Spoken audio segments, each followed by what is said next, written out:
sudah terjadi kecelakaan dua buah insiden kecelakaan di Lamno. Yang kali ini yang truk warna kuning-kuning ini hancur bagian kepalanya, ini kepala mobilnya maksudnya, bukan kepala orang.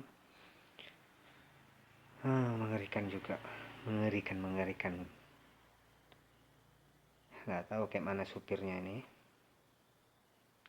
Dan yang ini di Gunung Paro, dekat juga dengan lokasi kejadian yang pertama.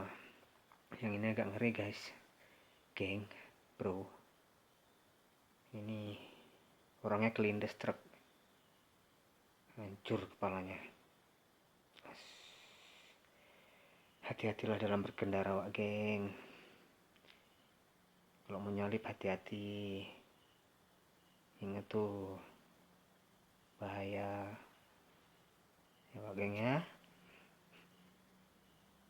Tidak ada apa-apa, ingat keluarga di rumah.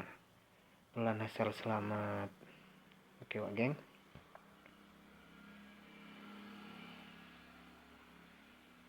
Tuh, lihat. Aduh, gak sanggup deh lihatnya.